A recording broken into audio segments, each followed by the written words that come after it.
Donc, bien aimé, écoutez très bien. Il y a une différence entre avoir la puissance de Dieu et être dans la présence de Dieu. Et aujourd'hui, c'est ce que les chrétiens n'ont pas compris. Amen. Quelqu'un peut manifester la puissance de Dieu et puis ne pas être dans la présence de Dieu. Amen. Ça paraît un peu bizarre. Amen. Mais on va prendre les Écritures et puis par le Saint-Esprit, on va les examiner petit à petit afin de comprendre pourquoi des individus peuvent avoir la puissance de Dieu, pourquoi des individus peuvent manifester la puissance de Dieu et puis ils n'ont pas en eux la présence de Dieu. Amen. Nous allons prendre Luc chapitre 10, le verset 1 à 20. Suivez très bien. Folie Bona. Luc chapitre 10, le verset 1 à 20. Amen. Oui, folie. Le Seigneur désigna encore 70 autres disciples. Oui. Et il les envoya deux à deux devant lui dans toutes les villes et dans tous les lieux où lui-même devait aller. Amen. Vous suivez. Jésus prend 70 des disciples. Il les met deux à deux. Qu'est-ce qu'il fait? Il les envoie en mission. Amen. Continue. Il leur dit, la moisson est bonne, oui, mais il y a peu d'ouvriers. Oui. Priez donc le maître de la moisson d'envoyer des ouvriers dans sa moisson. Oui. Partez, voici, je vous envoie comme des agneaux. Écoutez. Oui. Partez, je vous envoie comme des agneaux au milieu de loups. Oui. Ne portez ni bourse, ni sac, ni souliers, et ne saluez personne en chemin. Oui. Dans quelques maisons que vous entriez, dites d'abord que la paix soit sur cette maison. Oui. Et s'il se trouve là un enfant de paix, que votre Père reposera sur lui, oui, sinon elle reviendra à vous. Oui. Demeurez dans cette maison-là, oui, mangeant et buvant ce qu'on vous donnera, car l'ouvrier mérite son salaire. Oui. N'allez pas écoutez, en maison, dans quelque ville que vous entriez, où l'on vous recevra, mangez ce qui vous sera présenté. Oui. Guérissez les malades qui s'y trouveront, et dites-leur, le royaume de Dieu s'est approché de vous. Amen, doucement. Donc, Jésus leur dit, si vous partez en mission et que des personnes vous reçoivent, s'il s'y trouve des malades, guérissez-les en mon nom. Est-ce qu'on me suit? Donc les disciples en partant en mission vont manifester la puissance de Dieu. Est-ce qu'on suit? Continue Bona. Mais dans quelques villes que vous entriez où l'on ne vous recevra pas, allez dans ces rues et dites, nous secouons contre vous la poussière, même de votre ville qui s'est attachée à nos pieds. Va au verset 19. Voici, je vous ai donné le pouvoir de marcher sur les serpents et les scorpions et sur toute la puissance de l'ennemi, et rien ne pourra vous nuire. Est-ce qu'on suit? Les disciples sont allés en mission. Et comme Jésus-Christ leur a donné le pouvoir de marcher sur les serpents, sur les scorpions, arrivés là-bas, ils ont manifesté la puissance de Dieu. Amen. Des malades furent guéris. Est-ce qu'on suit? Des esprits impurs leur étaient soumis. Amen. Et ils revenaient de la mission tout joyeux. Ils étaient contents. Et au verset 20, qu'est-ce qu'il dit? Cependant, oui, ne vous réjouissez pas de ce que les esprits vous sont soumis. Oui. Mais réjouissez-vous de ce que vos noms sont écrits dans les cieux. Amen. Est-ce qu'on suit? Donc, eux sont en mission. Allaient annoncer l'évangile. Étant là-bas, ils ont manifesté la puissance de Dieu. Ils étaient surpris de ce que la puissance que Jésus-Christ manifeste, eux aussi, ils l'ont manifesté étant allés en mission. Donc, ils ne croyaient même pas. Ils disaient au nom de Jésus, tous les esprits impurs étaient soumis. Tous ceux qui étaient possédés étaient délivrés. Tous ceux qui étaient malades étaient guéris. Ils étaient en joie. Jésus leur dit, ne soyez pas en joie parce que les esprits vous sont soumis. Mais soyez en joie de ce que vos noms sont écrits dans le livre de vie. Vos noms sont écrits dans le royaume des cieux. Amen. Donc, vous voyez, Jésus envoie les disciples en mission et il leur donne ce pouvoir. Amen. Il n'y a pas de problème, tout le monde comprend. Tout le monde comprend. Bon, il faut me lire Jean chapitre 7, le verset 37 à 39. Verset 37. À 39. Jean chapitre 7, le verset 37 à 39. Le dernier jour, Oui. le grand jour de la fête, Jésus se tenant debout, s'écria, si quelqu'un a soif, qu'il vienne à moi Oui. et qu'il boive. Celui qui croit en moi, des fleuves d'eau vive couleront de son sein, Oui. comme dit l'Écriture. Il dit cela de l'Esprit que devaient recevoir ceux qui croiraient en lui, car l'Esprit n'était pas encore parce que Jésus n'avait pas été glorifié. Est-ce qu'on suit? Ici, la Bible dit que le Saint-Esprit n'était pas encore venu. Pourquoi? Parce que Jésus-Christ n'avait pas encore été glorifié. C'est-à-dire, Jésus n'était pas encore mort. Ça va? Il n'était pas encore ressuscité et il n'était pas encore monté. Mais bien aimé. Donc, les disciples que Jésus avait envoyés en Luc 10, qui manifestaient la puissance de Dieu là, ils n'avaient pas le Saint-Esprit. Est-ce qu'on comprend? Est-ce qu'ils avaient le Saint-Esprit? Parce que Jean 7 dit que du moment où Jésus vivait, le Saint-Esprit n'était pas encore venu. Maintenant, ceux qui l'envoyaient en mission là, qu'est-ce qu'ils faisaient là-bas? Ils manifestaient la puissance de Dieu, mais ils n'avaient pas en eux le Saint-Esprit. Est-ce que vous comprenez? Le Saint-Esprit est venu après l'enlèvement de Jésus au ciel. Vrai ou faux? Mais et pendant que Jésus était vivant, et puis ses disciples partaient annoncer l'évangile, guérir les malades, chasser les démons là, est-ce qu'ils avaient le Saint-Esprit? Ils n'avaient pas le Saint-Esprit, mais est-ce qu'ils ne manifestaient pas la puissance de Dieu? Ils manifestaient la puissance de Dieu. Être dans la présence de Dieu signifie avoir le Saint-Esprit en soi. Mais manifester la puissance de Dieu ne veut pas forcément dire que tu as le Saint-Esprit. Est-ce qu'on suit? Maintenant, nous allons chercher à savoir par le Saint-Esprit pourquoi est-ce que ces disciples-là n'avaient pas en eux le Saint-Esprit, mais ils manifestaient la puissance de Dieu. Amen. Tout simplement, retenez, bien-aimés, que ces disciples-là étaient sous le couvert de Jésus-Christ. Est-ce qu'on suit? Pourquoi? Parce qu'ils croyaient en Jésus. Est-ce qu'on me suit? Pourquoi? Parce qu'ils avaient foi en Dieu. Donc, ils étaient sous le couvert de Jésus-Christ, mais ils n'avaient pas encore en eux le Saint-Esprit. Faites la différence entre avoir le Saint-Esprit en soi et être sous le couvert de Jésus-Christ. C'est deux choses encore différentes. Et c'est ce que beaucoup de chrétiens aujourd'hui n'ont pas compris. Est-ce qu'on comprend, bien aimé? On comprend un peu? On comprend? Bien aimé, quelqu'un peut être sous le couvert de Dieu. Amen. Avoir des visions. Être visité quelquefois par le Saint-Esprit, mais lui, il n'a pas le Saint-Esprit en lui qui demeure. Est-ce qu'on comprend? Je prends l'exemple de Corneille en Actes chapitre 10. Est-ce qu'on me suit? Lis le verset 1 à 2, pardon.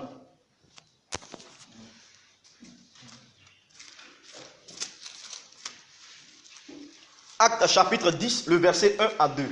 Amen. Je vais lire. Il y avait à Césarée un homme nommé Corneille, centenier dans la cohorte dite italienne. Cet homme était pieux. Quand on dit que quelqu'un est pieux, c'est quoi? Pieux, c'est quoi? Un homme qui est pieux. Il a les œuvres de la piété. Et quand on parle des œuvres de la piété, c'est quoi? C'est-à-dire avoir l'amour de son prochain. Est-ce qu'on me suit? Il n'est pas malhonnête, il est intègre. Est-ce qu'on me suit? Il n'est pas orgueilleux, il est humble. Quand on dit que quelqu'un est pieux, c'est quelqu'un qui a, je dirais, en lui, la nature. Est-ce qu'on me suit? De Dieu. Est-ce qu'on comprend? Il a les fruits du Saint-Esprit. mais il n'a pas le Saint-Esprit. On dit Corneille était pieux. Et après on dit il craignait Dieu. Quand on dit que quelqu'un craint Dieu, ça veut dire quoi? Ça veut dire qu'il s'éloigne du mal. Quand quelqu'un craint Dieu, il n'est point dans le mal. Ses pieds ne sont pas plongés dans le mal, mais ses pieds sont plongés dans le bien en faisant de bonnes œuvres, en marchant comme Dieu veut qu'il marche. Est-ce qu'on suit? Et qu'est-ce qu'on dit après? On dit que Corneille faisait quoi? Il faisait beaucoup d'aumônes. C'est-à-dire, tellement il aimait les gens, il n'aimait pas voir les gens souffrir, donc il venait en aide aux nécessiteux. Amen. En leur faisant des dons. Amen. Retenez-le aussi, il y a une différence entre aumône et puis offrande. On le verra prochainement. Amen.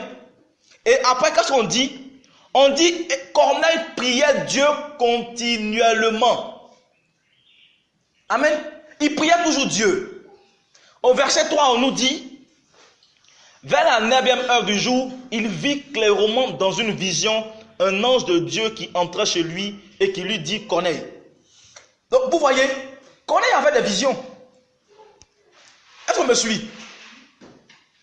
Dieu envoyait son ange lui donner souvent des visions.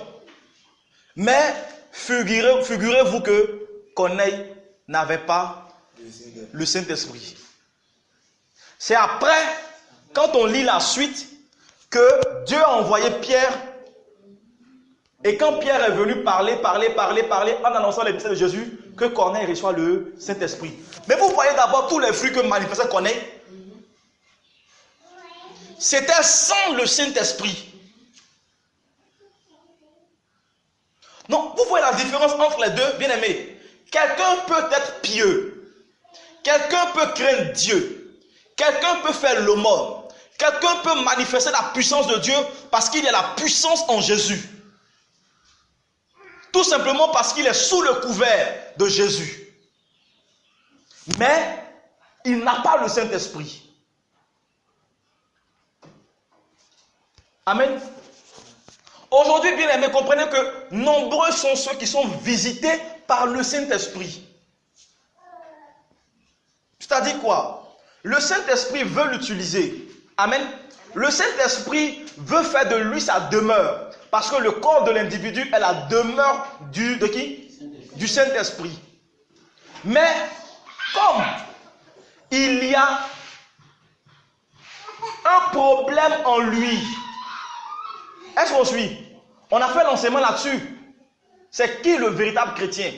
On a fait l'enseignement là-dessus, n'est-ce pas? On a dit par le Saint-Esprit que on ne se lève pas comme ça pour dire qu'on est enfant de Dieu. Amen. On ne se lève pas comme ça pour dire qu'on est fils d'un individu.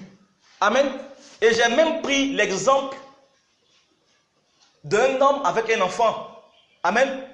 Nous savons tous que on reconnaît l'enfant d'un individu. Pourquoi? Parce que l'individu et l'enfant en question ont quoi? Ont le même sang. Et une fois que l'enfant a le sang de l'individu qui est son père, directement, l'enfant aura l'esprit humain de l'individu qu'il a enfanté. Et l'âme de l'enfant sera obligée de manifester la nature de l'esprit humain qu'il a enfanté. Et j'ai même dit que c'est pareil pour être enfant de Dieu. Est-ce qu'on me suit? Parce que Jean 1, le verset 12 à 13 dit quoi? Il dit, mais à tous ceux qui l'ont reçu. Ceux qui ont reçu qui? Jésus. Il leur a donné le pouvoir de devenir enfant de Dieu. Mais quel est ce pouvoir que Jésus a donné de devenir enfant de Dieu? Quel est ce pouvoir? Et son sang? Est-ce qu'on suit? On ne peut pas devenir enfant de quelqu'un si on n'a pas le même sang que l'individu en question. Est-ce qu'on suit? Donc Jésus, connaissant ce mystère, qu'est-ce qu'il fait? Il nous donne un pouvoir de devenir ses enfants.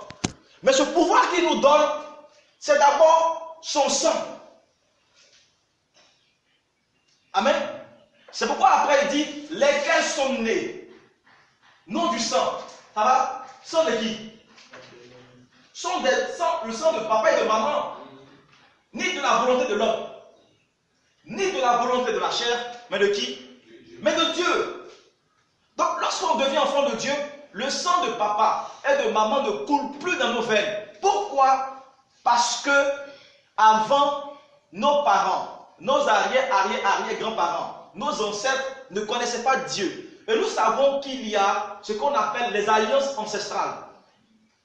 Est-ce qu'on me suit? Du moment dans une famille, il y a une alliance ancestrale, directement, qu'est-ce qui va se passer? L'esprit qui est le garant de cette alliance ancestrale rendra témoignage dans la vie de l'individu à cause de quoi? À cause du sang qui est le fondement de cette alliance ancestrale. Amen. Il y a aussi dit par le Saint-Esprit que lorsque l'ancêtre de l'individu qui est présent va voir un esprit impur pour conclure avec lui une alliance, du moment c'est le sang d'un animal qui verse de façon spirituelle, c'est l'individu qui a envoyé l'animal qui est remplacé par l'animal. Donc l'esprit qui est le garant des alliances ancestrales ne tient pas compte de l'animal qu'on a sacrifié, mais il tient compte de ce que c'est un individu qui a envoyé l'animal. Donc directement, c'est l'âme de l'individu qui a envoyé l'animal qui est reconnu devant l'esprit et non le sang de l'animal qui est versé. Est-ce qu'on suit?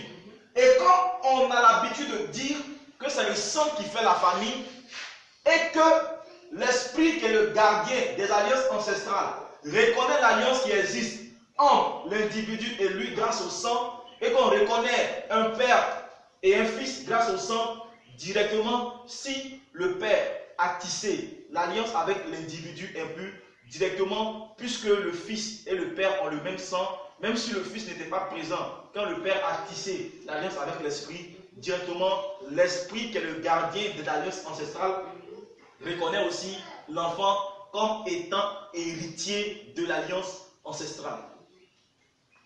Est-ce qu'on comprend? C'est la raison pour laquelle Jésus-Christ, la première chose qu'il fait lorsqu'il nous prend comme ses enfants, il change notre sang. Il nous donne lui son sang pour ne pas qu'un esprit impur soit le gardien de nos âmes. Est-ce qu'on me suit? Quand il nous donne son sang et après maintenant, qui vient rendre témoignage de ce sang-là? Le Saint-Esprit. C'est pourquoi Jean 15, le verset 26 à 27 dit que le Saint-Esprit viendra rendre témoignage de Jésus. Jean 16 aussi le dit. Est-ce que vous comprenez? Donc, des gens qui sont visités par le Saint-Esprit, c'est parce qu'il y a encore à la base un problème d'alliance ancestrale qui fait que le Saint-Esprit ne peut pas venir demeurer en eux parce qu'il ne voit pas le sang de Jésus. Le Saint-Esprit vient en témoignage de Jésus-Christ. Donc, s'il doit venir résider, demeurer dans un corps, il faut qu'il voie le sang de Jésus. Mais il n'a pas vu le sang de Jésus. Il voit le sang d'un animal. Comment va-t-il venir rendre témoignage du sang de Jésus en soi? En toi. Est-ce qu'on comprend? On a vu l'exemple avec Jésus. Jésus a transmis son sang à qui? Aux apôtres. Et c'est après leur avoir transmis son sang que le Saint-Esprit est venu en eux. Mais est-ce qu'avant de recevoir le sang de Jésus, il ne manifestait pas la puissance de Dieu? Il manifestait la puissance de Dieu, mais il n'avait pas en eux le Saint-Esprit. Pour avoir le Saint-Esprit, il a fallu que Jésus-Christ soit avec eux et qu'il leur transmette son sang. Qui leur permet d'être en alliance avec eux. Amen. Donc, un individu qui n'est pas en alliance avec Dieu ne peut pas recevoir le Saint-Esprit. Est-ce qu'on suit? Dieu marche avec un individu grâce à une alliance. Est-ce qu'on suit? Tout le monde comprend? De la même manière que les féticheurs, les mystiques, les marabouts et autres marchent avec des individus par alliance, c'est de cette manière que Dieu marche avec un individu par alliance. Et lorsqu'il y a alliance entre l'individu et Dieu, qui vient en témoignage? Le Saint-Esprit. Donc faites très attention, bien-aimés. Quelqu'un peut manifester la puissance de Dieu. Quelqu'un peut guérir des malades au nom de Jésus. Quelqu'un peut prier en langue Parce qu'il est souvent visité par le Saint-Esprit. Est-ce qu'on suit? Quelqu'un peut faire des aumônes. Quelqu'un peut être pieux. Et puis ne pas avoir le Saint-Esprit. On a vu l'exemple de Corneille. Ça va? On a vu l'exemple aussi d'Actes, chapitre 19. Pour me lire Actes, chapitre 19. Il dit pendant qu'Apollos était à Corinthe, Oui. Paul, après avoir parcouru les hautes provinces de l'Asie, Oui. il va à Éphèse. Oui. Et a rencontré quelques disciples. Il leur dit, Oui. avez-vous reçu le Saint-Esprit quand vous avez cru? Il lui répondit, nous n'avons même pas entendu dire qu'il y avait un Saint-Esprit. Il dit, de quel baptême avez-vous donc été baptisé? Oui. Et il répondit, du baptême de Jean. Alors Paul dit, Jean a baptisé du baptême de repentance. Disons que de croire en celui qui venait après lui, c'est-à-dire en Jésus. Puis ces paroles, il fut baptisé au nom de Jésus. Lorsque Paul leur eut imposé les mains, le Saint-Esprit vint sur lui. Amen. Est-ce que vous comprenez? Bien aimé, tu peux te faire baptiser. Amen. Et puis ne pas recevoir le Saint-Esprit. Amen. Certaines personnes pensent que c'est en se faisant baptiser qu'on reçoit le Saint-Esprit. Non. Tu peux te faire baptiser dans l'eau. Tu peux te faire baptiser par immersion et puis ne pas avoir reçu le Saint-Esprit. Amen. Comme tu peux recevoir le Saint-Esprit avant même de te faire baptiser. On l'a vu avec Corneille. Quand Corneille a reçu le Saint-Esprit, Pierre a dit, mais peut-on refuser l'ordre de baptême à ceux qui ont reçu le Saint-Esprit? Ils disent non. En Acte 8, on l'a vu avec Simon, ça va? Le magicien, avec Philippe, avec l'évêque éthiopien. Philippe les a baptisés, mais ils n'avaient pas reçu le Saint-Esprit. C'est quand Pierre est venu et qu'il leur a imposé les mains qu'ils ont reçu le Saint-Esprit. Donc, bien, le plus important, c'est de rechercher le Saint-Esprit afin d'être dans la présence de Dieu. Amen. C'est de ne pas rechercher la puissance de Dieu. Donc faites très attention. Ce n'est pas tous ceux que vous allez voir manifester la puissance de Dieu qui sont vraiment pour Dieu. Ils peuvent manifester parce qu'ils croient en Dieu. Mais dans le fond, il n'est pas pour Dieu. Amen. Pourquoi? Parce que Romains 8, le verset 14 dit quoi? 14. Car tous ceux qui sont conduits par l'Esprit de Dieu sont fils de Dieu. Est-ce qu'on suit? Tous ceux qui sont conduits par l'Esprit de Dieu sont fils de Dieu. Amen. Il manifeste la puissance de Dieu. Mais il n'est pas fils de Dieu. Parce qu'il faut avoir le Saint-Esprit pour être fils de Dieu. Est-ce que vous comprenez? Qui comprend? Donc, faites beaucoup attention. Ce n'est pas parce que quelqu'un aujourd'hui a dit au nom de Jésus, la personne est délivrée, que vous allez penser qu'elle a le Saint-Esprit. Est-ce qu'on suit? Cherchez à savoir si la personne en question a le Saint-Esprit en elle. Si elle est dans la présence de Dieu. Si elle a en soi la présence de Dieu. Est-ce qu'on suit? Regardez, on va prendre un exemple très précis. Lisons Matthieu 7. Matthieu chapitre 7, le verset 16 jusqu'à 23. Je vais lire, on suit. Vous les reconnaîtrez à leurs fruits. Cueille-t-on des raisins sur des épines ou des figues sur du chardon? Tout arbre apporte de bons fruits et le mauvais arbre ne porte pas de bons fruits. Un arbre ne peut porter de mauvais fruits. Un bon arbre ne peut porter de mauvais fruits, ni un mauvais arbre porter de bons fruits. C'est pour dire quoi? Que vous n'avez jamais vu quelqu'un qui a semé maïs et puis on a vu igname. Amen. Si la semence est bonne, vous verrez que les fruits seront bons. Ensuite, je continue. Le verset 21, suivez très bien. Le verset 21, il dit: ceux qui me disent Seigneur, Seigneur, n'entreront pas tous dans le royaume des cieux, mais celui seul qui fait la volonté de mon Père qui est dans les cieux. Plusieurs me diront en ce jour-là, ensuite, Seigneur, Seigneur, n'avons-nous pas prophétisé en ton nom? N'avons-nous pas chassé les démons en ton nom? Et n'avons-nous pas fait des miracles en ton nom? Le verset 23, il dit quoi? Alors je leur dirai ouvertement, je ne vous ai jamais connu. Retirez-vous de moi, vous qui commettez l'iniquité. Quand on dit à quelqu'un, je ne t'ai jamais connu, ça veut dire quoi?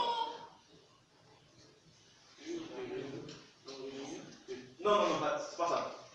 Amen. Quand on dit à quelqu'un, je ne t'ai jamais connu. C'est comme si Jésus pouvait dire oui. que tu n'es pas connu parce que tu n'es pas mon fils, tu n'as pas mon sang. Voilà.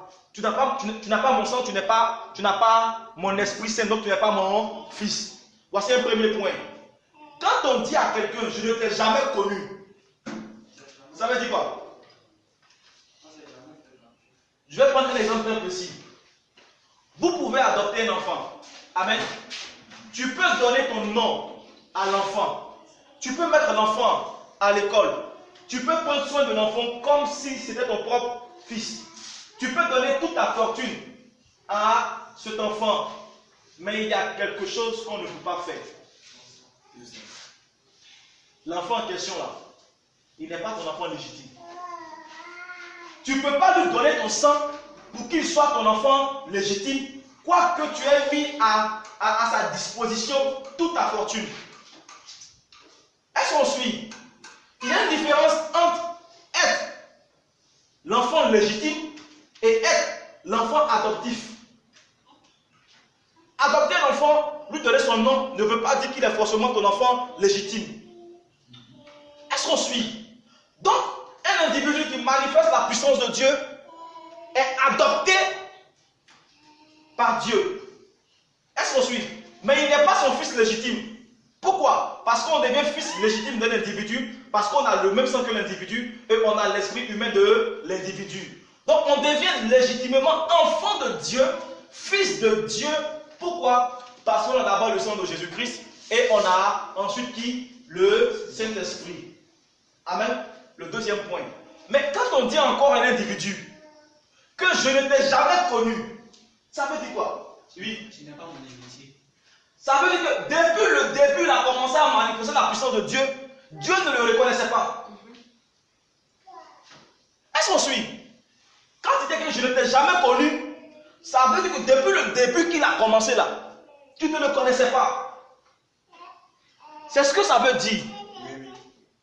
Donc, vous savez, ça veut dire que depuis le début, la personne manifestait la puissance de Dieu. Elle chassait les démons au nom de Jésus. Elle faisait des miracles. Elle guérissait les malades. Mais Dieu ne le connaissait absolument pas. Est-ce qu'on suit? Mais à cause de l'amour que l'individu en question avait pour Dieu, qu'est-ce que Dieu faisait? Dieu manifestait au travers de lui sa puissance. Mais l'individu n'avait pas la présence de Dieu. C'est-à-dire qu'il n'avait pas en lui le Saint-Esprit. Est-ce qu'on suit? Donc, c'est vraiment dangereux, bien aimé. C'est vraiment dangereux. Sur 100 chrétiens, combien parmi eux ont véritablement le Saint-Esprit? Bien aimé, il n'y a même pas 10. Il n'y a même pas 10. Sur 100 chrétiens, il n'y a pas 10 qui ont le Saint-Esprit. Parce qu'on a vu une manifestation de puissance, parce qu'on a vu des guérisons, parce qu'on a vu des miracles, parce qu'on a vu des paralytiques marcher, parce qu'on a vu des visions, parce qu'on a entendu des parler en langue, donc on dit j'ai le Saint-Esprit.